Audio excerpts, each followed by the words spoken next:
Welcome to the Country Hipster Podcast. My name is Paul. I am the Country Hipster. That music you just heard was none other than the mega fucking hit song from the Unholy Four from Charlottesville, Virginia called Dirty Knife. Check out the Unholy Four on Bandcamp, Instagram, YouTube, Apple Music, and wherever you can find the Unholy Four. Podcast-specific promo code for Ottsville Record Garage right now, OttsvilleRecordGarage.com. Right now we are in December. It is December the 12th. There's only 13 days until Christmas. 12 shopping days are left to get all your gifts.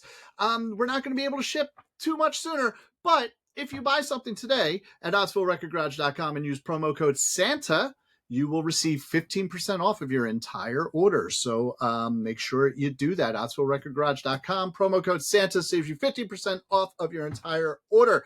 To my left is my brother and co-host, Adam. How you doing, Adam? I'm good. How are you? I'm all right. I'm all right. Yeah.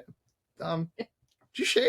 No. You Everything's exactly the same as it's always been. It looks, I don't know. Your beard looks a little shorter. Weird. Weird. That is weird. So weird. I don't know. Yeah. I don't know. I mean, it looks good. Don't get me wrong. I'm liking it. I'm enjoying the look. Thanks. It's a good one. It's a good one. All right. So, as you guys can see, and as mentioned on last week's episode, this week, today is it's a mystery beer episode. And, so Adam, what did you bring me here? You brought me 3 beers? Yeah, I'm not sure. It's just like a random conglomeration of what was in the fridge. So. Conglomeration. That's a big word for you. Oh, sorry. That's okay. That's okay. I'm not used to hearing such intelligent words coming out of your mouth, Adam. It's quite weird. So, all right. So almost like he's been possessed. Yes. So, you don't know, you don't even remember what you grabbed here? I honestly don't. You do not. I think I know what the small one is. Yeah. Okay. I mean, you do know a lot about small things, don't you, Adam? So I don't. So all right. So I got to pick something. So the one I got you, I mean, even your biggest one, mine's much bigger. Yeah. So that's that's a brother thing. It's just how it is. It's a season 1 thing. It's always bigger on season 1. So, but so I don't know what I go with here. So I got to pick one of these and go with one. Eeny, meeny, miny, moe it. I know. You know what? It's actually not even going to be like, you know what? Here's what I'm going to do. I'm going to let you actually pick whichever one. Because if I like close my eyes and try to pick it, like I'm just, you know what I mean? Obviously I'm going to know it's a big one or a small one. So I'm going to let you just pick whichever one. And this is the one I'm doing. I don't even know. You don't even know what it is. Okay. Do it. So we don't know what it is. So I'm going to open this up. I'm going first on the mystery beer challenge, which is not usually the case. I usually let my brother go first, but I'm going to go first this time. And this is pouring out real nice. This is definitely a color beer that I like. It's a paler yellow, almost that like piss beer hot dog water type of color that I like. The way it's settling, I'm going to say it's probably some sort of IPA or hazy.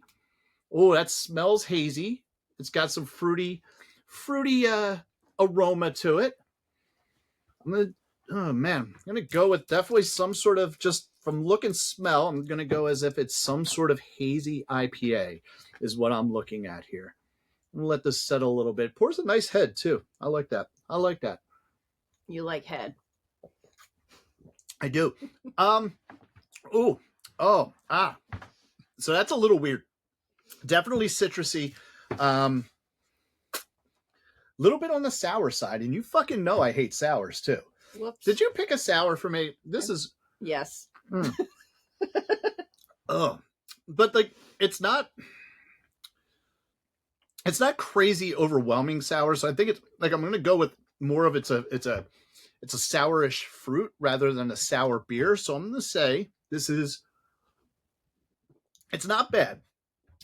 I'm gonna guess that it is some sort of grapefruit hazy IPA. That's what I'm going with. Okay. So your guess is as good as that's mine. My guess. So I totally forgot. I am going to reveal my mystery beer here. And this, oh my Lord, look at that. So this is from First State Brewing Company. This is a sour. Mm-hmm. It's a strawberry and kiwi sour called Droid Dreams from First State Brewing Company. It is, does it say the ABV on this? Oh, it's 6% alcohol by volume, which is not bad. So yeah, I don't like sours, but I think I'm gonna you fucking dickhead. You really picked out a fucking sour for me, knowing that I hate sours. God damn it! But this is actually a pretty decent sour. I actually think I'm gonna drink this, even though I'm not big on sours. First State Brewing. Do you know anything about them? I do not. You do not. Do you know if you? I guess I should have done some. That's research. okay. Okay, so it says First State Brewing is a company.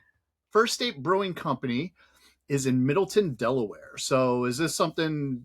Have you visited the brewery, or do you think, or is this something you probably just picked up at the store? Probably just something that just something you picked up. Okay, so I'm probably going to drink these other two as well because I'm kind of interested to see what you brought me here. If that's okay with you. No, that's totally fine. Do you want to try this? Sure. Try it out. It's very interesting. Yeah, I guess I guess what kind of made me think that was the grapefruit was just that whole sourish, back end on it, but it's really kind of nice especially for a sour, which I don't like sours. We've had the last two mystery beer challenges. I've ended up with some sort of sour, and I haven't been fans, but this is good. This is nice. This is a good pick. So I got you a special beer. Okay. I as promised, it is not a chelada. Very large. It is very large. It's not a chelada. It is not a chelada. We did the chelada thing. I told you we're over the chelada thing. So, but I think you'll enjoy this. I think you'll enjoy this.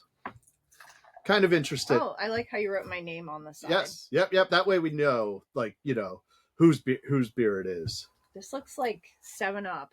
It kind of does look soda-ish. Is a little It smells really like green apple. Okay. It kind of looks a little green apple, which is kind of surprising. I know what it is. I do know what it is. Why does it look like green apple? I don't know. Should it have a head on it? Is it a beer or is it? Oh yeah, I can't tell you that. You got to figure that shit out. It's a cider. You think it's a cider? I do. Okay. All right. It smells like green apple. Smells like green apple. Kind of looks like green apple, but it does. The only hint I'll give you is that it's not green apple. It's very bubbly. Unless it's mislabeled. Okay. All right. Well, go for it. Here goes. Don't get it in your mustache. I know. It's so hard.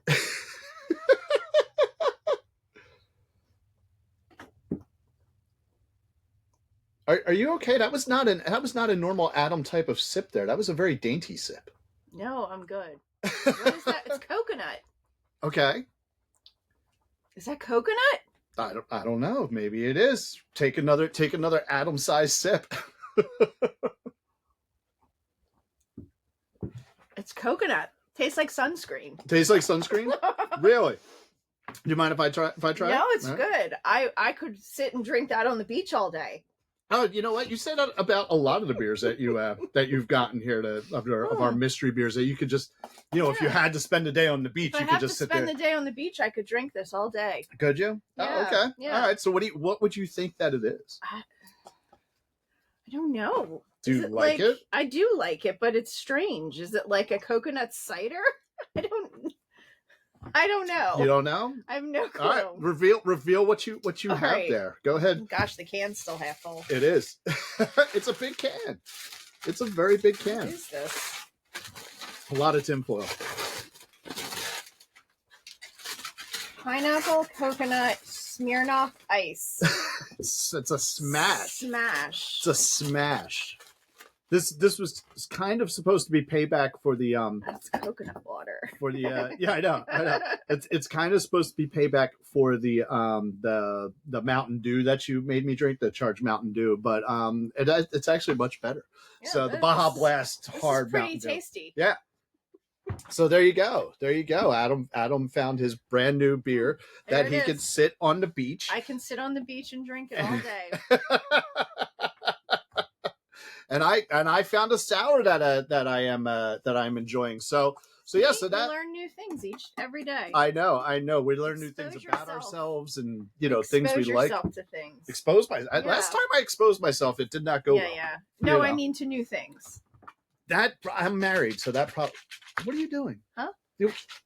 God damn it! You and your damn fidget toys. So that is our mystery beer challenge for today. This is so ridiculous. I It's know, wonderful. It's so good. It's so good. Everybody, we really do hope that you are watching the video today of today's podcast. The video is available on YouTube and Spotify. But we appreciate everywhere else you're listening, but you should really be watching the video of today's episode. It's really wonderful. So the mystery beer is great. I have a sour that I actually like, which is kind of weird for me. And Adam has his new favorite beer for the beach. But that's not what we're here to talk about, Adam. No, it is not. We are here to talk about my pick, my 9th record of season 2. I only have 1 record left after this, and then it's all listeners. How many do I have left? I think you have like 4 or 5. 4. I think it's 4. All right. Something like that. We better get moving. Yeah, I know, right? Wait, how many do you have left? Hold on, I'll tell you in 1 second. Let me look it up. Without jumping segments. You have 4 albums left, and then listeners have a few, and so we definitely have some episodes. I mean, we're only on episode 23, so we at least have 13 more episodes of this season to do. 400 more. 400. Excuse me, 400. No, this season's going to be much shorter. I promised Katie it's going to be a much shorter season. So we got baby coming in a month. Hopefully a little bit longer than a month. I'm hoping that she holds out for 5 weeks. So, because technically I have my last show that I'm doing before my paternity leave is on the 11th. And that'll be, that'll be a month and a day after, from now. So, yeah. So hopefully I can get all my shows in, and then I'm off in February and I'll start playing in March again. So that'll be good. All right. So we are here to talk about Skinny Lister Shanty Punk. So not a whole lot of factoids on this. So I will give you what I have, because there's just not a whole lot on the Wikipedia about this album specifically.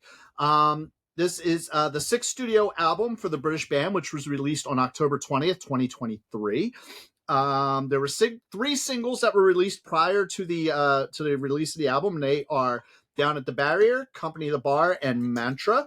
I actually got my copy of the album, and we'll get into it later with the Discogs, but I actually, their U.S. tour opened on Thursday the 19th at Milk Boy in Philly. So I got my copy on Thursday the 19th. I went to see them and got my copy, and the album technically came out the next day. So it was like a pre-release party. So the album was met with positive reviews, and Distorted Magazine gave it an 8 out of 10 and saying it embodies everything we know and love about Skinny Lister. They have been touring throughout the US and Europe since this release. And as of the time we are filming this, which is a few weeks before when you're actually watching it, they are finishing up a European tour with support to one of our best friends of the podcast, Frank Turner. So before we really get into the album, this is last season on episode 61, we covered Skinny Lister, The Devil, the Heart, and The Fight. And I was fortunate enough to sit down with Dan and Lorna from Skinny Lister to talk about that album and talk about Skinny Lister in general. And we actually got into, because at that point, Shanty Punk had been out for a few months. We actually got into a little bit about Shanty Punk and the background of it and and whatnot and what was going on with it. So we're going to replay that part of the interview for you so you can check and see what Dan and Lorna had to say. And to see the whole interview with Dan and Lorna, go back and check out episode 61 from season 1. That is available. We keep our episodes going. So go back and check it. You watch that whole episode, but specifically you can watch the whole interview with Dan and Lorna. It's about a 40-minute interview. Great interview. It was. Thank you. It was a lot of fun. So we are going to take you now to Dan and Lorna and a few months back and talk about Shanty Punk. All right, we are good. All right. Welcome, everybody. We just mentioned, I'm sure, that we were just taking a little break to cut off to an interview with Dan and Lorna from Skinny Lister themselves. So, guys, welcome to the Country Hipster Podcast. I'm very excited you guys agreed to come on. How are you doing? We're good. Thanks for having us. It's a pleasure to talk.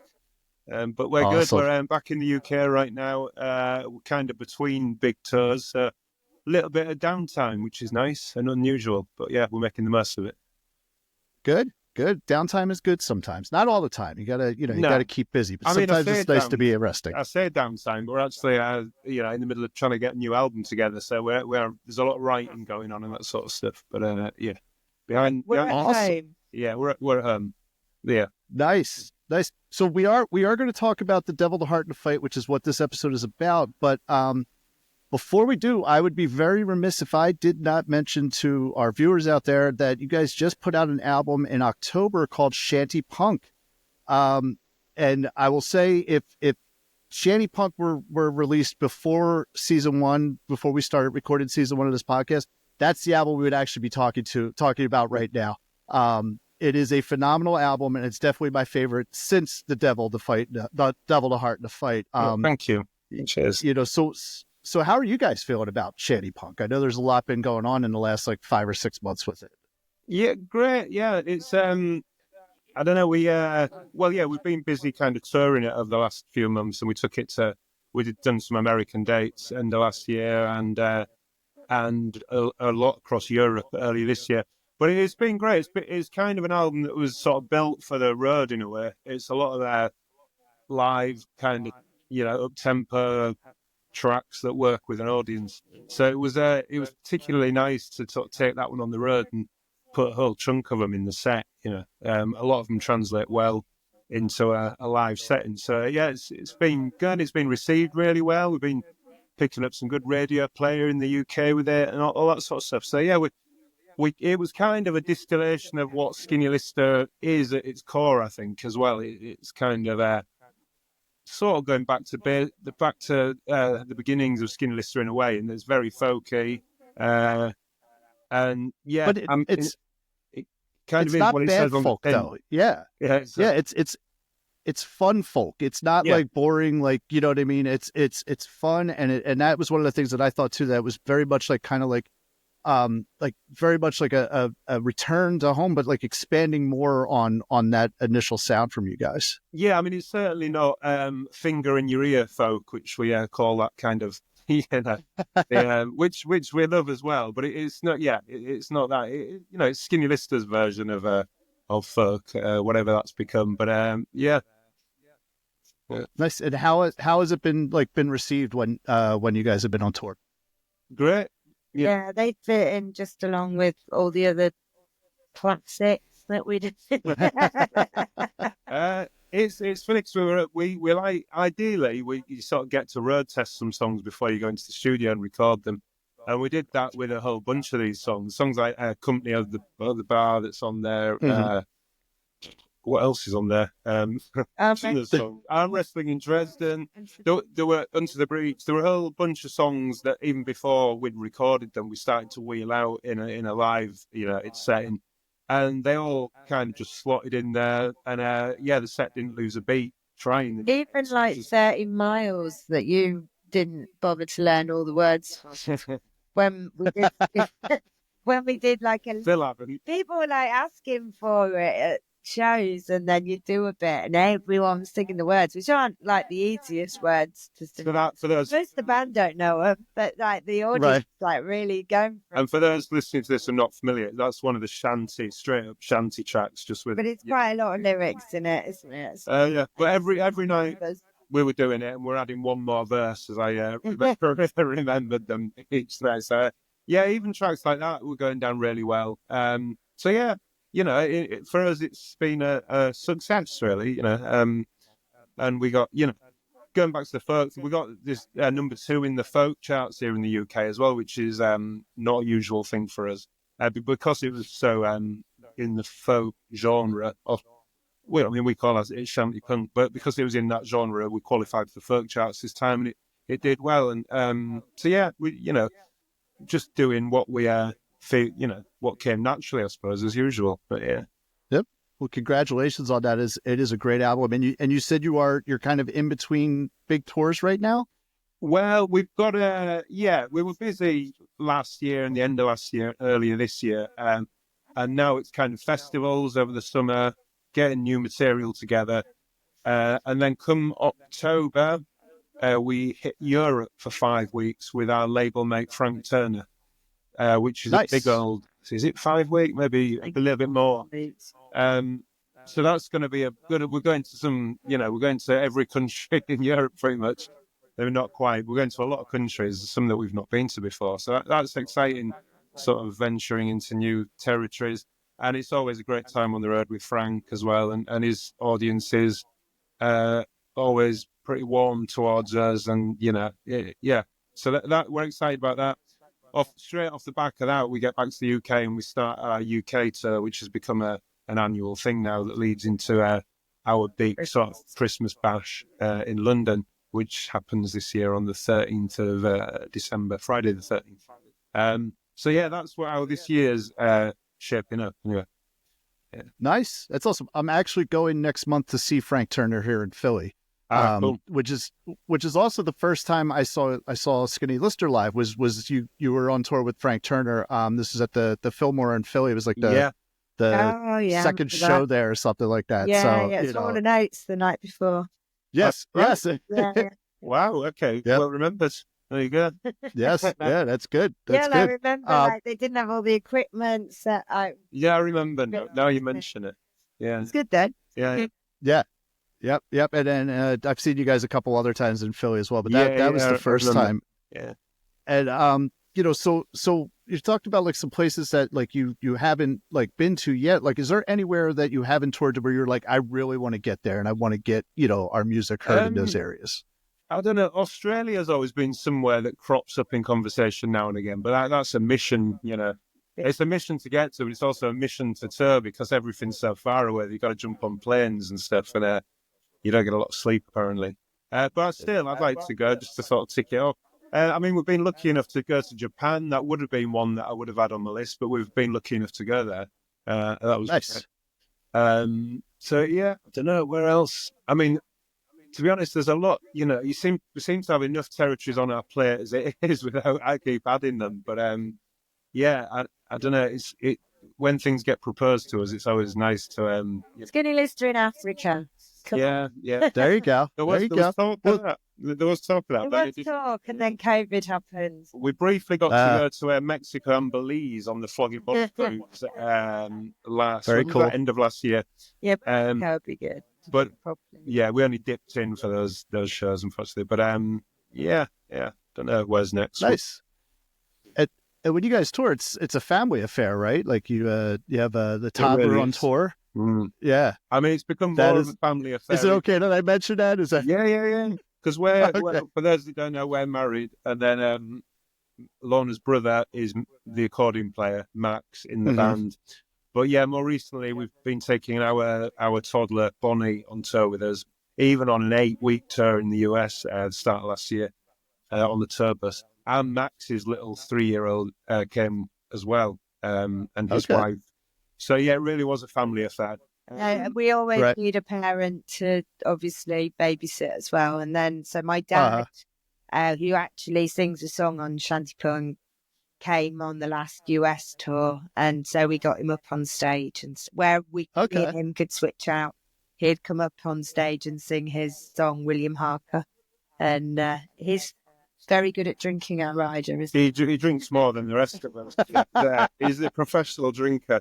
He's more seasoned. Yeah, he is more seasoned. He's also known as Party George, but he's a bit of a cult legend, particularly in the UK. He gets spotted before the members of the band can annoy him. Look out for Party George. But he sings, the track William Harker on the new album, and he wrote it and he sings it. But that's great. I like that. Yeah. And whenever he steps on stage, he kind of electrifies the place. He does step the energy up. So yeah, here's to Party George. Yeah. We're drinking his beer now, actually. The drink that's associated with Skinny Lister more than any is probably rum, just because we always fill the flagon. Yeah, cheers. No. Yes. Yes, cheers. We fill the flagon with it and pass it around. That's how At the show in October at Milk Boy was the first time I got to drink out of the flagon. I was very excited. I was kind of like standing towards the back with my wife, and I saw it going around. I'm like, I gotta run up and grab it. So she's like, you go have fun. Yes, it kind of disappeared during the COVID years for a couple of years, but it's been allowed back, so which is good. That's awesome. Yeah. So where can people pick up Shanty Punk? Like, where can they listen to it and whatnot? All the usual places, you know. Yeah, you can All streaming places. stream it if you must. Purchase it from, I don't know, Extra Mile Recordings. You can probably, in fact, there might be a few versions in America Okay. at a merch stand, at a merch store. So, Okay. What is it? well, What we've is got it, America? copies over in America. Yeah, right, yeah. What do you mean at a merch store? Just I don't think they're even there anymore. You're best off going online and having a look, but you can basically get it from all the usual places. I'm just Okay. trying to save people on postage. Right. You mean there's some in America? There are a few copies don't know in where they are. America. We can track them down. All right. They're in Florida somewhere.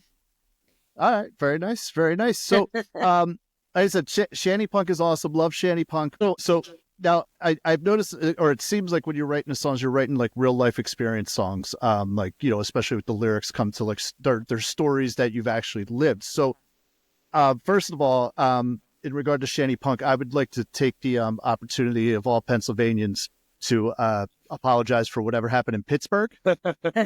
You know, It wasn't Pittsburgh. Wasn't Pittsburgh. Yeah. It's, you know, it's that's like the you know, the like, you know, it's like the family member that you accept, but you're just kind of like, yeah, you know, that's Pittsburgh for us. So No, real. Yeah. But I'm gonna say, hot off the press, Dan might have just written my favourite ever song. oh, nice. I'm not saying nice. anything else. Can you tell us what it's Better called? get on the next album. No, you can't say what it's called. You can't. Don't even do. Yeah, so it's No. The baby. Anyway, she might not like I it love somewhere. it. I love it. Okay. I will. okay. Gorgeous. All right. Well, when the new album comes out, which when do you have any? When are the plans for the new album? Well, we can't say too much at the minute. I'm not, you know, we're very early on in the process. I've got a whole bunch of songs, but there's a whole. We've not put anything together. Yeah, and so, you know, Right. the whole bunch of things need to happen before we get to the point where, you know, we've worked the songs out, we've recorded them, we've worked out release dates, all that stuff. So there's not much we can say at this point other than. I'm leaving the band if that song doesn't make me. There you go. Yeah, it's happening. You could start that yet to be named synth rock band that you were talking about starting a few years ago. Yeah. Yeah. I know. I thought about that this April. That when we did that. I used to joke about it all the time, and then Michael out on the Facebook. Yeah. So could we say then that like just the announcement that you guys are doing another album is like a world exclusive announcement on the Country Hipster podcast? Can I say that? Why not? Yeah, Yes. Yeah. World exclusive announcement. I'm writing it down. So we don't get a whole lot of those around here. Well, I'll tell you that at the Milk Boy show in Philly in October, I had a great interaction with you, Lorna. When I got there early, you know, my wife knows I like to talk and I like to hang out. And it was a Thursday night, and you know, we had to get home to the baby. At that point, it was like 10 months old. So she's like, could you just buy your stuff when we get there so we could just go when the show's over? So I was like, all right, cool. So I bought the album, you know what I mean? Bought a couple things. Bought I think like something for Pet Needs as well, which they were a lot of fun that show too. Yeah. But like what I have over on my wall here, what we can't see is I have all of the autographed records that I have from you guys hanging up on the wall here in the Ottsville Record Garage. I haven't hung up Shanty Punk yet because I have to get a case for it. But that was the thing was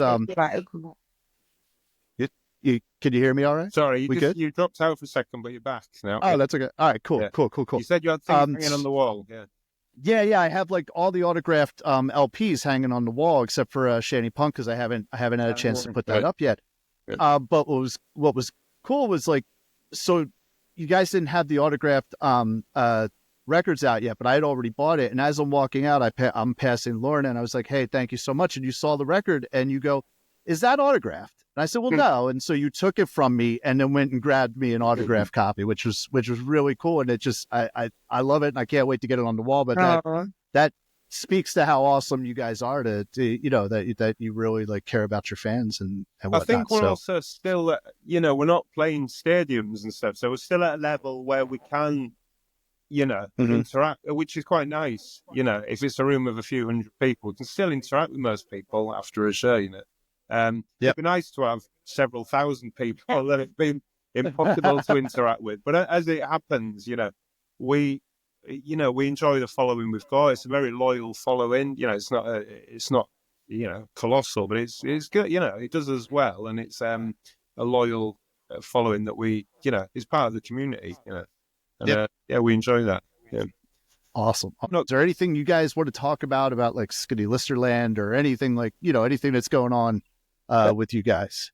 There's not much we can say. I mean, we've given that big secret away. Well, the little secret is that our current US visa runs out in March. So what we think would make sense is if we did come back maybe in February to the US.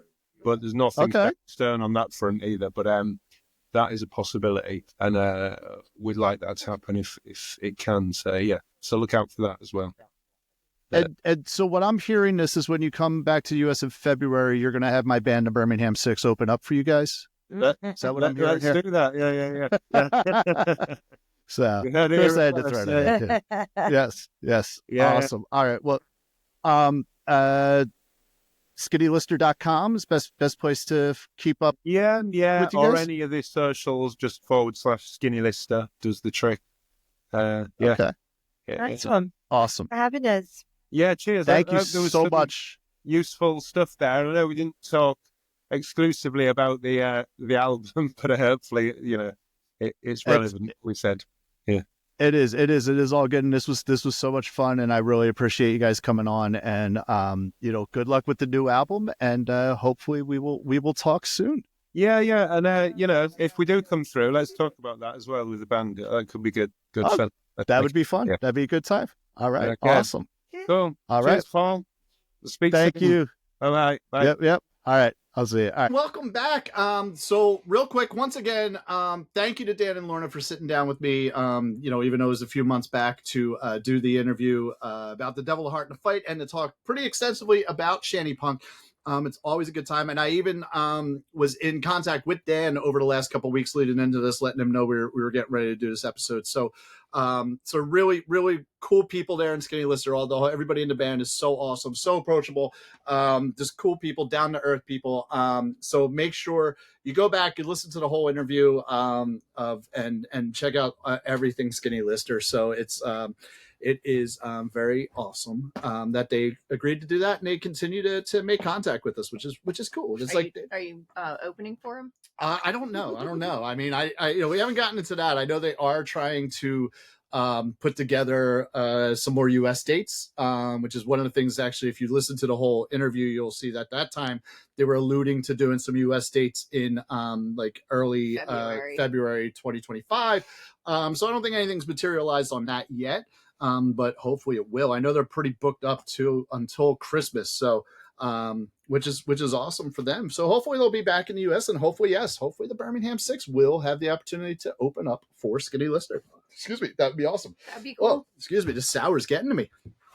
It's good. It's good though. Yeah, you'll have heartburn. Probably. That's life now. It's called being old. So Adam, what are your feelings about this album? I know when we talked about it before, you were pretty amped about Shanty Punk in general. So what are your overall feelings? What? Shanty Punk, the album we're here to talk about today. Sorry, yes, I'm sorry. yes. I got What? a text. Did you? Oh, yeah, okay. sorry. That happens a lot. Yeah. Sorry So about that. yeah. God damn it! Can you fucking pay attention for once? Jesus Christ. Yeah. I like this album more than the last one. The last one I know I said kind of grew on me, but this one's really good. I really like this one. Okay. Yeah.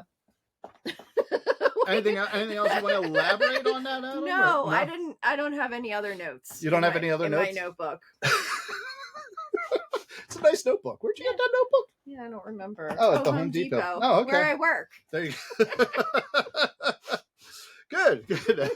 That's good stuff. Good stuff. No, Anybody slash your tires this week? No tire slash. No tire slash. So last time we talked about this band, I said like they're good drinking songs. I think this one is more of the drinking song album. Yeah. Oh no, I definitely agree with that. So just if you had to guess, right? So we've had a lot of different people on the podcast. just friends of the podcast or whatnot, whether they be celebrity interviews or just friends of ours. What do you think? And I know you generally, when she's not around, you refer to her as that bitch Kristen. Mm-hmm. What do you think she would think about this album? Oh, I think she'd love it. Oh yeah, yeah. Okay. What do you think she would like? Yeah, about that she album? just thought she would just think it's a really great album, front to back, good album, like really, I don't know, fun and exciting, and yeah. Okay. Good album. Okay. Do you think she would translate the album into German for us? She might. She might? She might. Okay. But probably not. Yeah, I know that's a pet peeve of yours, that she doesn't do enough German stuff. She's like, Yeah. bunny, bunny, bunny, no German. No German. Yeah. What a bitch. Yeah, she really is. What do you think she's up to today? She's probably sitting on her couch with a rabbit, watching TV. It's weird. Rabbit? Why is that weird? Like a rabbit no, or a rabbit? like an actual animal. Oh, an actual animal. Okay. All right, good. I mean, maybe she's, I don't know. Whoa, crazy. All right, so I love this album. You're out of hand. What's that? I said you're out of How hand. am I out of hand? You're the one all talking about Kristen and shit and rabbits. I don't know what the fuck's wrong with you. Jesus Christ. All right, so no, I love this album. Of the 6 studio releases, this quickly and quite surprisingly jumped to my favorite album by Skinny Lister, and I mentioned that in the original interview, like where we were talking about The Devil, the Heart, and the Fight.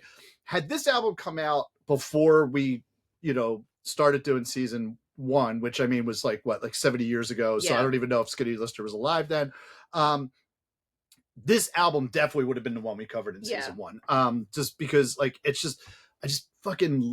love this album. It's seriously like I'll get into it, but like, Wait a minute. Are you wearing the shirt? I am wearing this shirt. Yeah, I've worn this shirt before. Hey, listen. We're not going to see them in concert, so I can wear it. I can wear the shirt all the time. I even wore this shirt, and I did this on purpose. If you watch the Frank Turner interview, friend of the podcast, Frank Turner, from this episode, this season, I forget what episode it is, but early on in the season, I actually wear this shirt while talking to Frank Turner, and they're label mates. They're both on Extra Mile labels, Extra Mile recordings. And he even makes mention to the fact that I'm wearing a Skinny Lister shirt in the interview. So go back and check out the Frank Turner interview, which Skinny Lister is currently on tour, opening for Frank Turner in Europe. And I'm wearing this shirt when I'm talking to Frank Turner about England Keep My Bones. And so I'm wearing it again today. So yes, I'm all about Skinny Lister. I fucking love these guys. We know. Yes, I am. I'm very I geek out. I geek out with those guys because and I've said it before that they have been the deciding factor in at least one case where I was like, am I going to go see this band or not? Like I've seen, and that the most recently was it was actually our first date night after Regina was born. Flogging Molly was coming to Bethlehem, which Bethlehem's only like a half hour from here. That's probably our closest like major city-ish besides Doylestown, but Doylestown doesn't count. That's just Doylestown. Doylestown people are weird. It's a strange area as well. It's a beautiful area with lots of cool shops and restaurants, but the people who live in Doylestown never fucking leave Doylestown. They're almost like Delco people, except Delco people will venture out of Delco sometimes. Mm-hmm. It's usually down to North Wildwood, but they'll at least leave Delco. Doylestown people don't fucking leave Doylestown. Like ever for anything. It's just like, oh, hey, why don't you go to this bar that's up, they have everything they need there. I guess, but they never fucking leave. They don't leave Doylestown. Doylestown's, and it's expensive too. Yes. But Bethlehem's probably our closest, biggest city to Ottsville. And it's about a half hour away. So Flogging Molly was coming through and they were coming through to Bethlehem. And I'm like, I kind of want to go to the Bethlehem, just to see what the venue's like and whatnot. I'm like, but like I've seen Flogging Molly a bunch of times. I play Flogging Molly songs, and then I saw Skinny Lister was the supporting band, and there was another band too that Annie Flag I think was the other Annie Flag. I don't know, maybe it was. I don't know. There was another band I was like, but when I saw Skinny Lister was on the bill, I was like, oh no, we're fucking going. Yeah, and that's what this band does for me. Is like if I see a band that I'm on the fence with, but then Skinny Lister's playing with them, I'm going to go to the fucking show. And if they're touring a headlining thing like they did when we got to see them back in October of 23, I'm definitely going to get tickets for it. I think since I discovered or first saw Skinny Lister live together, or saw Skinny Lister live for the first time, I think I've seen them almost every time they've been in Philly, except for maybe one occasion. Now, do they generally just open for people, or are they? Well, they'll do Headliners. headlining tours, so they'll do some headlining tours. But when they're playing their headlining tours, at least in Philly, it's smaller venues. So the first time I saw them as a headliner, they were at the Foundry, which is the smaller club upstairs of the Fillmore. Okay. And then the second time I saw him as a headliner was at Milk Boy, which is also a smaller club in Philly. Yeah. Really good club, really good small. place to see a show. But yeah, so that's where their headlining stuff will be. But I've seen them twice at the Fillmore, actually twice at the Fillmore now. One time opening for Frank Turner. The other time, actually, I was there. This was with friend of the podcast, Frank Daly. Friend of the podcast, Kristen, was there. And my, at the time, girlfriend and became my wife, Katie, was also there. We went to see Skinny Lister and the Interrupters. And my main kind of like, I wanted to see the Interrupters, but again, it was Skinny Lister who put me over the top for that, to be like, I'm going to get tickets to see this because Skinny Lister's playing. And they put on a good show that night too. And then I saw them in Bethlehem, where they were opening for Flog and Molly. So at the bigger venues, it seems that they're more of a supporting act in the US. At smaller venues, they can do headlining stuff in the US, but they've played some bigger venues like in Europe and whatnot as well. Like when you follow them on social media, see where they're posting pictures from, posting videos from, which is another cool thing when you see them live, is they do like they'll have someone come out and take a picture of the band with the crowd and whatnot. And you see some of these rooms they're playing, and they're fucking huge rooms, and it's like, holy shit, you know what I mean? And yeah, so they're definitely a band that when they're coming, they'll put me, if they're on the bill, they'll put me over the top as to whether or not I'm going to go. Unless it's someone like the last time I saw Frank Turner, I was going to go see Frank Turner regardless in June. When I saw him in June. But certain other things, like I said, I'd seen Flogamawe a few times, so I wasn't thrilled about, I wasn't unhappy about seeing Flogamawe. I was just kind of like, I've seen them. I don't need to spend the money on it. Right. So But stuff because like that. Skinny Lister was there. Yes. It was worth the price of admission. Exactly. So the story came out in 2019, and wait. What the fuck is it? Oh, I can't read my writing. A Matter of Life and Love came out in 2021. So at that point, I kind of felt like Skinny Lister was kind of going into a different direction. Their sound was a little more, on those two albums, in my opinion, their sound was a little more alt-rocky, a little less folky. Okay. And I was honestly kind of afraid that they were almost going to become too serious of a band, and almost to a point, like I've said it about like Counting Crows, where I like the first 3 Counting Crows albums, and then after that I'm like, whatever, it is what it is. Same thing with the Foo Fighters, where they would do I like up to the one album, I can't even remember what the name of the album is, and after that it's just kind of like, it's the Foo Fighters, it is what it is. So I was kind of afraid, and not that I wouldn't have supported them continuously, I still would have, but I was kind of afraid with the direction of those 2 albums that's kind of what they were going to become. But they brought it the fuck back with this album, and they actually made it even better. They like, it's like, I almost feel like with Shanty Punk, it's like the whole analogy of like, I went back to high school and did it all over again, but with all of the knowledge of being an adult. Okay. Do you know what I mean? Fair. And that's what I think like Shanty Punk is, and it's a return to, like their first 3 albums, Forge and Flogging from 2012, Down Denver Broadway 2014, and A Devil, a Heart, and a Fight, which the Devil, a Heart, and a Fight starts to veer into that alt rock type of feel, type of sound. That came out in 2016. That which I do love that album too. Which is why it ended up on season 1. But those 3 albums are different than The Story Is and A Matter of Life and Love. They're it's almost like you have these 3 albums and then you have these 2 middle albums, and it's like, okay, where does the band go from here? And this fucking album just feels like they reinvented themselves, but like they haven't changed anything. They actually went back to their roots and embraced what they originally did on those first 3 albums, and embraced it even more and took it a step further. That's what this album feels like to me. Do you think any of the changes were because of the record label? I don't think so. I think Well, changes in what Like, regards? Because I know their 'Cause you last. said they started becoming alt rocky. So do you think it was like the record label like saying, "Hey, you need to be more appealing to"?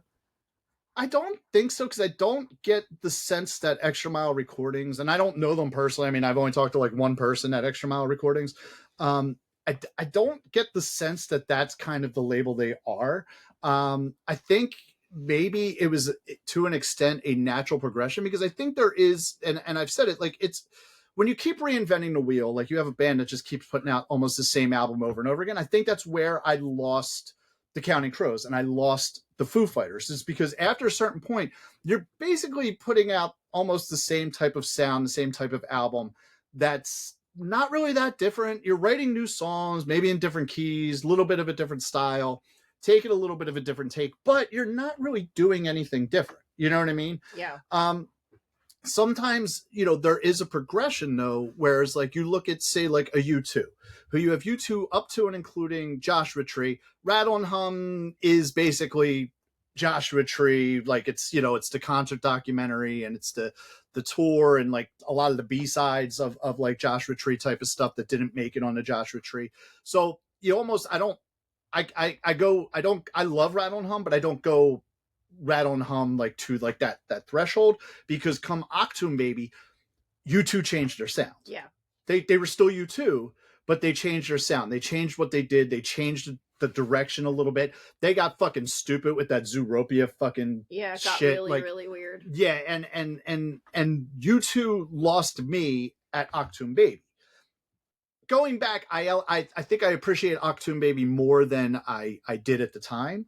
But definitely fuck Zoo TV, Zootopia, whatever that fucking bullshit was. I just, anything beyond that, I've just been like, U2's, you know what I mean? It's just U2.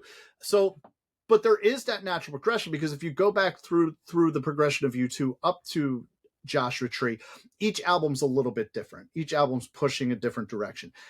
I would think that because when you look at the first three albums of Skinny Lister, each one pushes a little bit more, pushes to a different direction.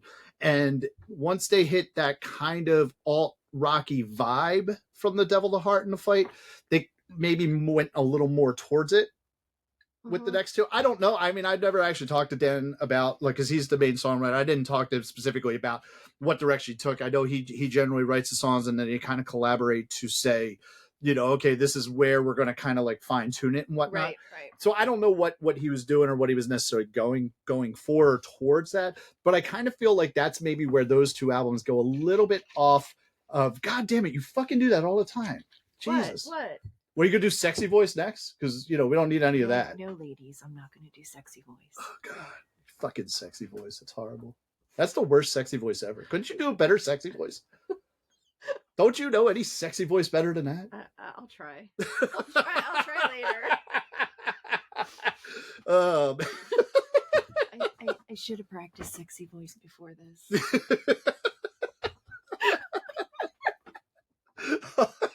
I'm sorry, guys. This is horrible. This is wonderful and horrible all at the same time. It's like wonderfully horrible. But no, so I think like when you got to those albums, it was. It's not that any of the changes or directions of the song necessarily don't make sense. They make sense. It's not like anything they did on those two albums is out of left field. If anything, A Matter of Life and Love is a little more back towards the first three albums, a little more folky on that album. But it's still I think veers off a little bit. But then like you have fucking like just Shanty Punk just came out and literally it just fucking, they just grabbed it. They just grabbed their original sense of being a band. And I almost feel like it's like one of those things where like you look at the band and you look at what you're doing and you're looking at all this stuff and you just like, this is where I wanted it to be from the beginning. This is where we're at right now. Let me go back here and let me take what we did and actually get the vision and the sound of, as an artist, of what I wanted the band to be. And I have a feeling that is what Shanty Punk ended up being, is that kind of that doing that for it. So yeah, so that's the thing. Where are my notes here? You can't read them very well. I can't read them very well. So, yeah. So I don't know what more do you have any more thoughts on this? It doesn't matter what I think. Well, we're not there yet. Are We're we not there yet. skipping We're not there yet. We're not. What the fuck, dude? Why are you trying to jump the stage? We're know not what quite I'm there. I doing. just figured I'd I let don't you know jump what in. I'm doing. Do you think Kristen thinks anything else about this album? I don't know what Kristen would think. Because I'll keep talking. I have a bunch of notes. I can fucking talk forever about this. I man. see. You're really into this. Well, you know, one of the other cool things about Skinny Lister in general is like their live shows, right? Their live shows are awesome. And it's one of those cases where the live shows are better than the studio albums. And I think bands with this type of sound, right, the folk punk sound, so to speak, it's very difficult for them to fully capture what they do in the studio live. Sometimes it's a little better, sometimes it's not. But when you look at bands like Flog and Molly, Dropkick Murphy, and the Pogues, these are three bands that I've seen. With the exception of Dropkick Murphys, I've seen them multiple times. When you look at what they've done in the studio and all their studio albums, they don't capture that sound perfectly live. They just don't. There's the overdubs, there's extra instruments. Sometimes venues, even though like I think venues have gotten better because I think that the traditional instruments have been included more in more bands, even bands that aren't folk rock or anything like that. I think you lose the live sound of, like, say, a fiddle. You lose a banjo, you lose a mandolin. You don't necessarily get that in the live sound setup. I remember the first time I saw Flog and Molly, it was at the Trocadero, and the Trocadero has kind of, you know, the track. R.I.P. Yes. The Troc has generally had a little bit of a reputation of having a bad sound. It was a burlesque theater. It wasn't made for fucking rock bands. And they had, you know, it was a very bassy theater as well. And especially if you went to a certain part on the floor, that's all you fucking got sometimes with the Troc. So I remember the first time I saw Flog and Molly, and the Pogues, for a matter of fact, at the Troc as well, you lost a lot of, like, you lost the fiddle altogether on Flog and Molly. You lost a lot of the traditional instruments on the Pogues. You know, there were songs where, like, Spider's playing the whistle and you couldn't hear the fucking whistle, but you knew the whistle part. Yeah, it was in there, but it was lost because they weren't you know, they weren't capturing the sound the right way. The cool thing about Flog and Molly, or not Flog and Molly, Skinny Lister, is that, like, they capture everything that they do, and sometimes they do their songs a little different live because they can't do, like, other things, but it's better than the recordings, with the exception of Shanty Punk, because I will say that Shanty Punk is one of those things where the recording actually captures their live show, and it fucking it basically that's one of the other things I think I love about Shanty Punk, because at this point I've seen. What's that? So assuming that you heard their songs, even though the album hadn't officially come out, were they playing it? Yeah. Oh yeah. So I actually, when they I got to hear a couple of their songs live, actually. From Shanty Punk. From Shanty Punk, Okay. Because they had actually, when they were touring with Flog and Molly that previous February, they actually played 2 or 3 songs off of Shanty Punk. That I think they played Down at the Barrier, and they played Company at the Bar. They might have played another song that I don't totally remember from that set, because they actually played a little bit of a shorter set that night. When they played with Flog and Molly, because they were actually the first supporting band, and then it was Andy Flag, and then it was Flog and Molly. But I know they played at least those 2 songs, so I did get to hear those. And with some of the singles they were releasing, they were putting some stuff on YouTube before the album came out, so I got to hear a little bit of the album on YouTube from some of the stuff they were releasing. But, like, Shanty Punk, the album, the recording captures everything live about that you love about Skinny Lister, and then puts it on a record, which usually a lot of times it's kind of the opposite, you know? Yeah. But you get the fun, you get the excitement, you get the camaraderie of their live shows on a fucking album or through the digital feed and whatever. And that's I really think that's truly one of the reasons why I love this album, is because it's like, even though it's not a live recording, you know, it's not like Frampton Live, you know, Frampton Comes Alive, it captures the essence of everything that they do live on plastic, and that's amazing to me, and it's usually, you don't get that from a band, you know. So, and that's what it is. And there's some added instruments. I know there's some mandolin. I think there might even be a fiddle played somewhere on this album. I could be wrong about that, but, like, you don't miss that stuff live, and it definitely just adds to the recording itself. But like it's such a fucking good album, and it's an easy listen. It's a very easy listen. It definitely is an easy Yeah. listen. The tracks are solid. They just flow. The album just works so well. Yeah. So, it's like a fun drinking album. it is. Oh, absolutely. It is definitely like an album. Like if you're like want to have like a good time, like a party, to get a little fucking loud and rambunctious. I think this is a good album to put on. And that Skinny Lister is in general. I honestly, I'm gonna get a little controversial here. You ready? Okay, I'm ready. You ready? I'm ready. You sure? Maybe. All right. Let me check my phone again. Check your phone again. Yes. Is your hair okay? My hair's fine. Okay. You got your fidget toy to play with? My fidget toy. All right, good, dickhead. So I'm gonna say that, in my opinion, Skinny Lister is the definition of what folk punk is. So people are like, "What?" So I know there's some people out there like, "What the fuck is folk punk?" Right? If you Google folk punk, right, you'll get a list of about 50 bands or artists that most of them I was actually surprised that I was familiar with. I'm actually going to go through them real quick to see what, like not all 50. I'm the definitely ones, interested to hear this. These are the ones that I was the most familiar with. One of them I was actually very familiar with, which I'll tell you about when I get to that. Was it Birmingham 6? It was Birmingham 6 does not come up as a folk punk band just checking. when you Google folk punk bands. So Google this, Google folk punk bands. And these are the bands that came up.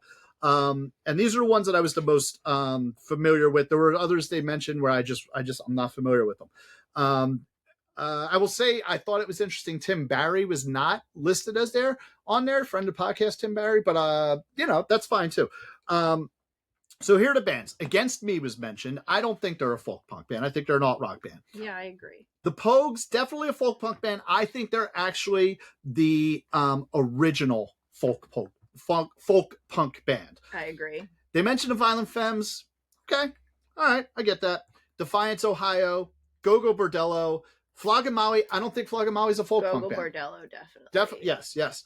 Flogging Maui, I don't think it's a folk punk band. They're an Irish rock band. They're an Irish punk band. Yeah. Same thing with Dropkick Murphys. They mentioned Dropkick Murphys. Well, because the Irish music is folk music. Yeah, but the way they do it is not in the folky sense. I feel like if there's a fiddle involved, people just assume it's folk music. See, and I think that's the issue with folk punk, and I don't think they should do that just because there's a fiddle, and that's kind of one of the things, like, or like it's just a guy with a guitar who's not playing country music, then it's folk punk. Like they mentioned Chuck Reagan on there. I guess if you want to do that, I think Chuck Reagan's just, I like Chuck Reagan. I like his solo stuff. I don't particularly care for hot water music. That is so weird. What the fuck is that? It's a T-Rex.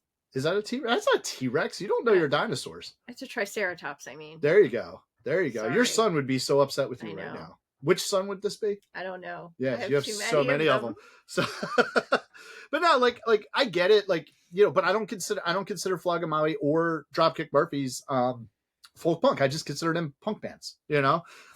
Frank Turner, I think, originally started out as a folk punk artist or a folk punk band, and I think now is more of just like an alt rock type of, almost, probably more punkish than anything.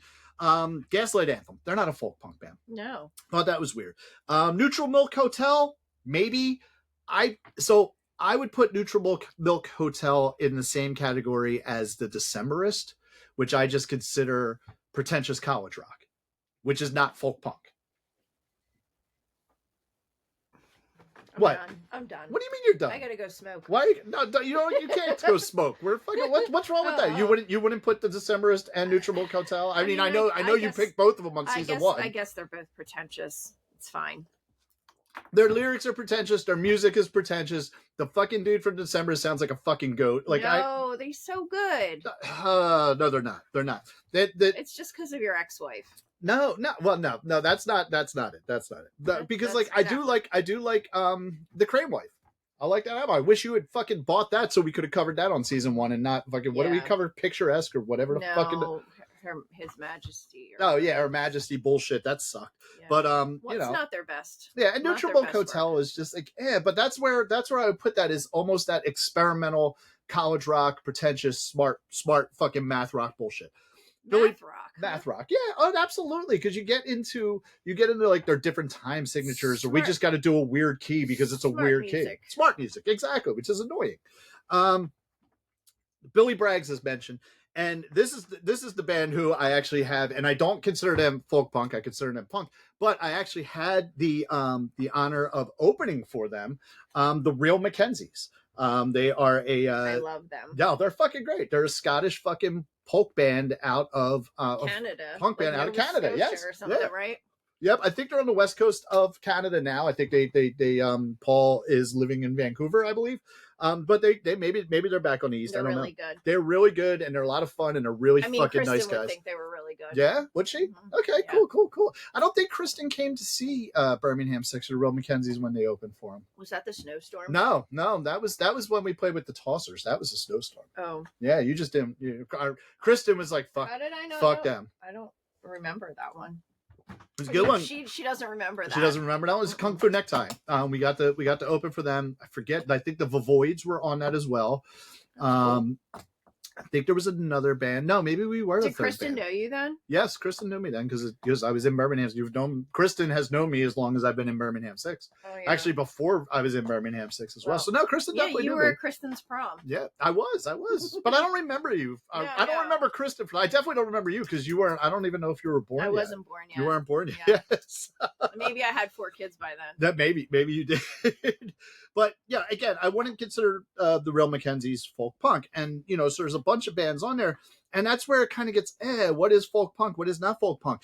Skinny Lister, I think, are the embodiment of what folk punk sound is, and I think Shanty Punk is the backing soundtrack of the fucking movement. And I think all those bands I've just mentioned, whether they're real folk punk or not, need to take a look, as well as their fans, any fans of these bands, need to take a look at Skinny Lister and see where the genre goes, because I think they're going to be the ones who lead the folk punk movement, if there even is a folk punk movement. I think the folk punk movement is almost going to be kind of like the ska movement. You know what I mean? Where ska did their little thing in the 90s, and now it's kind of back. No, so with the new election, the folk punk movement they're the ones speaking up. Exactly. We're not political. Don't fucking get political. I'm sorry. Yo, can you move closer to the mic, asshole? I'm sorry. Yeah, so that way maybe people can hear you. Yeah. Well, I don't want to get political, so. Yes, let's not get. But no, I do agree with you that is probably, when you look at the genre of music that is going to speak up from a political standpoint, I don't think that regular punk rock is going to do it anymore. Nope. And I could see it definitely coming from the folk punk community. So maybe folk punk is on the rise, and even more than it already is. And I think that people should be looking to Skinny Lister to see where the folk punk movement's going to go, because I think they are probably the band that is, when I think of folk punk, not because I've met them, not because I like them, when I think of what folk punk is, I think of fucking Skinny Lister first, plain and simple. And this album completely embodies, to me, what I mean. It's called Shanty Punk. It's, you know what I mean? Like, it's basically, it's not just a clever name. No, and I think it really is. I think it's the soundtrack of what the folk punk movement should be going forward. Yeah. Right. Yeah. Sounds fair. Yeah, I know. I'm a fair guy. I am a fair guy. Adam, did you have any other thoughts about this?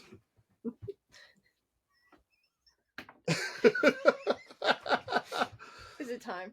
It's time. Okay. Doesn't matter what I think, Paul. What do you think Kristen thinks? Do you have any more thoughts? I don't think Kristen. No, who cares what she thinks? You got this weird hair hanging up right in the middle of your mouth there. What really matters is that precious baby angel that's asleep upstairs. Well, I think she's up from her nap now, but Okay. yeah, she is upstairs. I believe she was napping when I arrived. Yes, so, yes. I believe Katie has done her nap. We're as well. mere peons. Yes. What does that precious baby angel Regina think of this album? So before this week of leading up to it, she's obviously heard this album a bunch of times, so it really wasn't a very hard Regina factor to distinguish, but it is definitely a like. Regina definitely likes this album, singing along, dancing along, into it. I even talked in the Skinny Lister interview, which you should go back and check that out, from season 1, episode 61.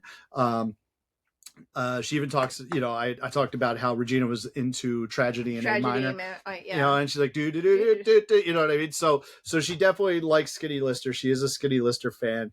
And this album is no different. And like I said, she was already, I've been listening to it constantly since it came out. So she was already very familiar with it. So that brings Me up to 7 likes, 1 dislike, and an indifferent on the Regina factor. Adam, you were at 5 likes and 1 dislike.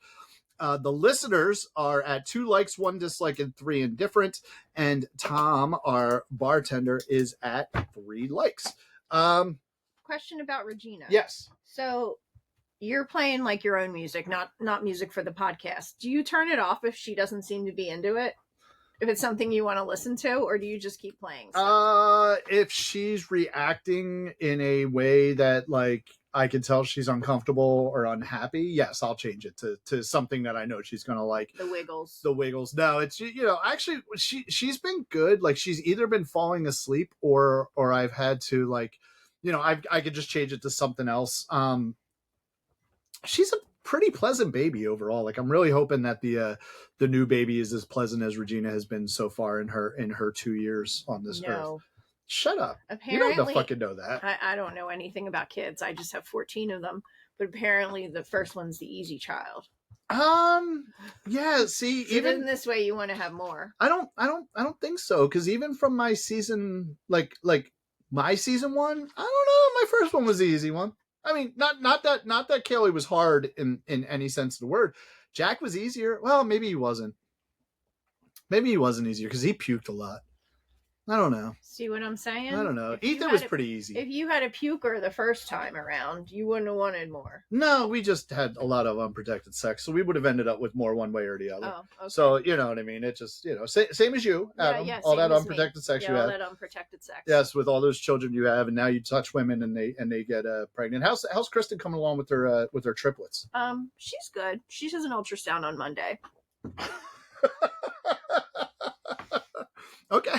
That's good. Which I won't be attending because, I love them and leave them. Yes, I know. Oh, man. Adam, top 3 songs. William Harker, Arm Wrestling in Dresden, and Unto the Breach. Okay. If Kristen had top 3 songs, what do you think Kristen's top 3 songs would be? Her absolute favorite would be Down on the Barrier. Okay. And then Mantra. That is a fun one. I love that one. And then Mantra. I mean, she loves that one. Yes. Mantra, 13 Miles / Company of the Bar. It would be tie for 3rd place. Okay. All right. I'm deciding to open up a Lone Star. I'm going to leave these. Well, they'll be mystery beers for another time. Okay. So, but I've decided to open up a Lone Star because I haven't had a Lone Star in a while.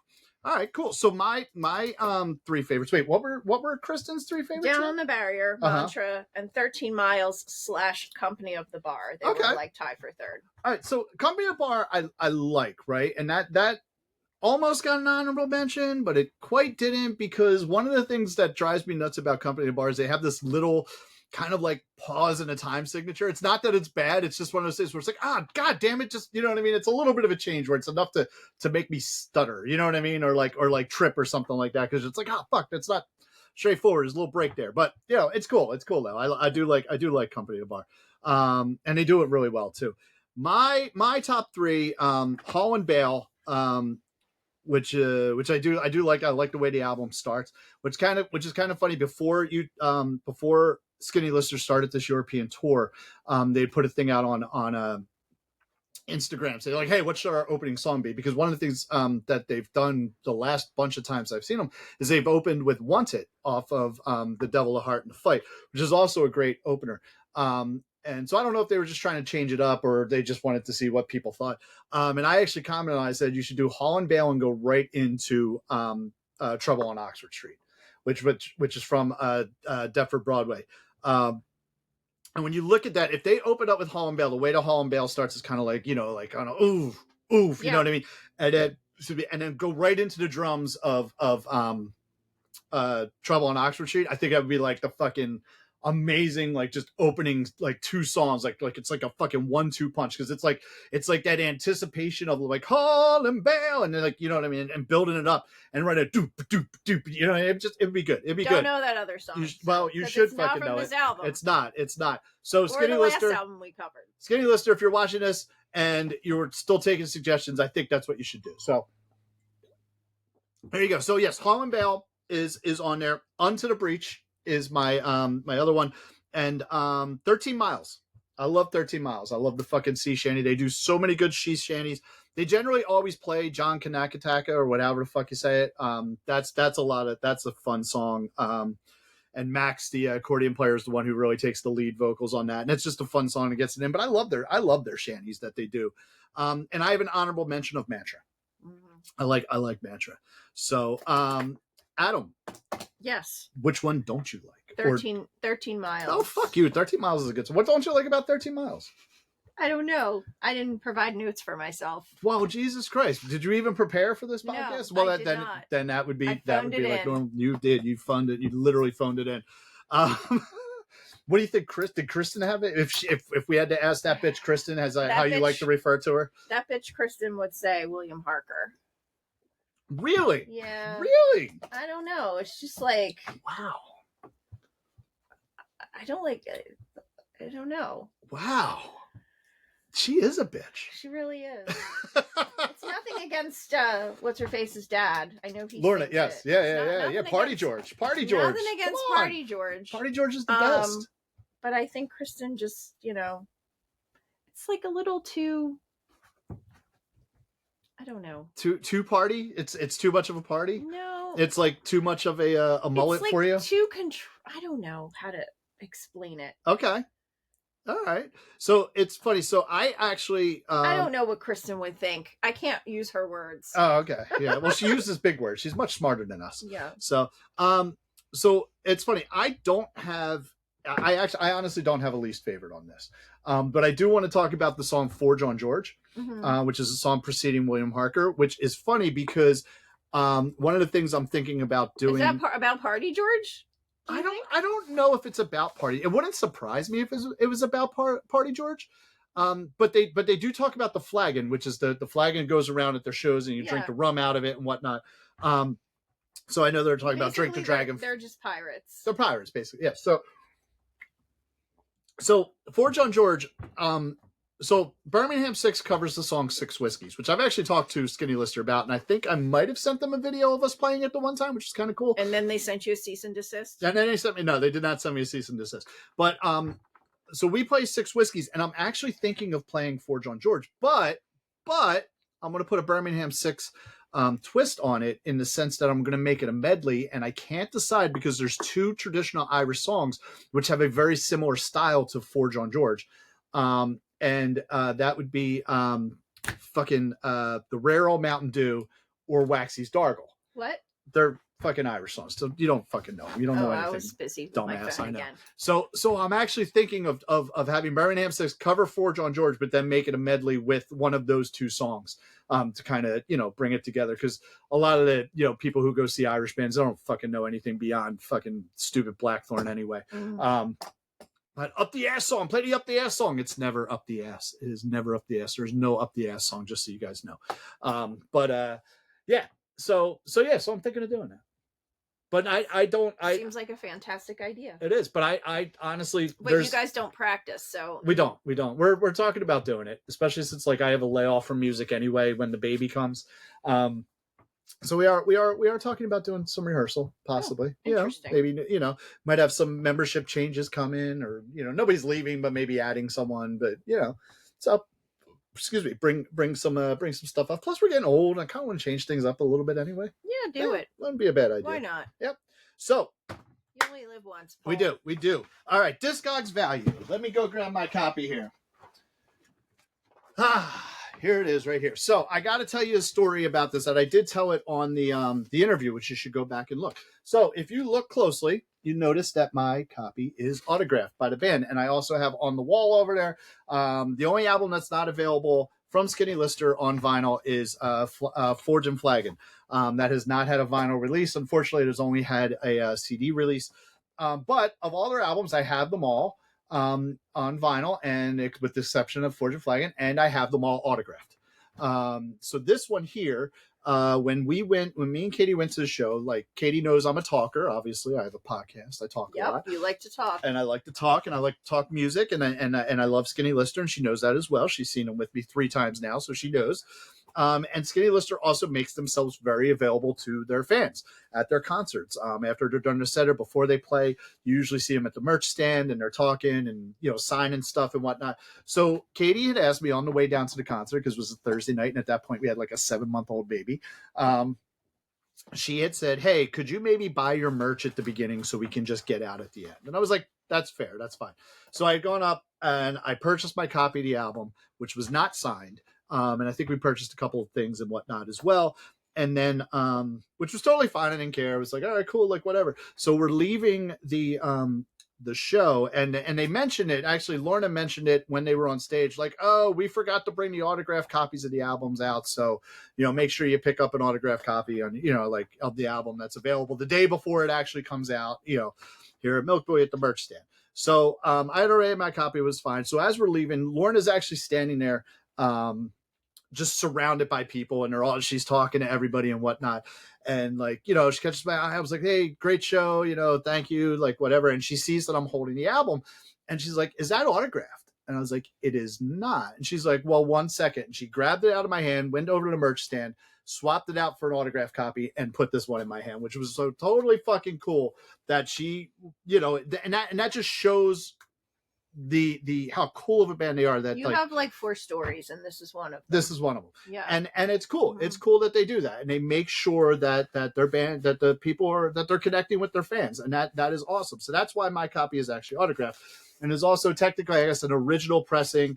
And it is on yellow vinyl, pretty yellow vinyl. Fancy. So it's a 2023 pressing.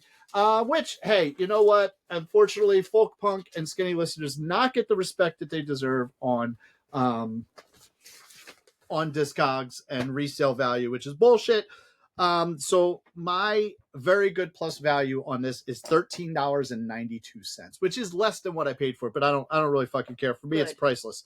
So what? Good. Fuck you. Don't be mad about the Counting Crows. Or Buffy the Vampire Slayer, just because you don't have no Steel Train, even though you thought you had something with fun. Fuck fun. Shit's horrible. Fucking musical hypocrite. So in regards to the... Really? You're really letting it out today, I am. In regards to my Discogs value, or the Discogs value for the Big D, I am at now an even $800. So I have one album left. Obviously, I don't think that I'm going to hit $1,000, but it took you fucking 25 albums to get over $1,000. So the fact that I'm that close with only 9 albums shows that I have the superior D in this family. So just saying, your D does not compare to mine. So the listeners are actually beating your ass right now at $429. You are in third at $419, and then Tom is bringing up the rear at $162. Tom likes to bring up the rear. He sure does. He sure does. So, Adam, why don't you grab the box of Mike and your buddy Michael Stripe. Mm-hmm. He is your pal, right? He is. He's all right. My favorite. So I'm gonna hold the box of Mike, and I'm good. He's all what? He's all penis. He is. So I am gonna let you pick from the box of Mike. Mix it up. All right. What do you got there? Please don't open your fucking envelope in a stupid way. I'm gonna open it like an asshole. Oh, god damn it! That is the stupidest way to open up a fucking envelope. Any day now. Can't get it open. See, you can't even get it open because you opened it dumb. If you opened it the right way, you would have had it open already. It's a white card. They're all white cards. Fucking racist bastard. Can I read it? Yes, you can read it. Texas is the reason. Boom! It's Do me. You know who you are. It is me. Pick. Oh shit! This is my last pick of season 1 or season 2. Sorry. Nice. Season 1 ended. Season 1 ended. Yes, we're on season 2. No, this is mine. This is my 10th record. So we're actually going to get a full value on this. And you guys got to bring up the rear. And as I said, I don't think this is a $200 album, but it's orange. It could be. It's fancy. I don't know. We got something fancy going on here. Yeah. Very excited about this. But I mean, that other one's yellow, and it was only worth $13. Texas is a reason a little different. One of the original emo bands, predating those 2000 early 2000s emo bands. This is a band that when I was in Disunion, this is one of the bands that we cut our teeth on. I have a cool story about the singer of this band. Very excited about this. Very excited about doing this album. Paul has a fifth story. I have a fifth story. Go back to my roots, my emo roots there from my Disunion days. I'm very much looking forward to listening to this week. Excuse me. And yeah, going from there. So that'll be cool. I'm going to put it up. I'm going to put it up on the thing. That will be awesome. And yeah, and then we'll just have to see how much of a distance I make between me and the rest of the pack. So the rest of the season is going to be you guys Everybody else trying to catch up to my big D, my Shaq-sized D.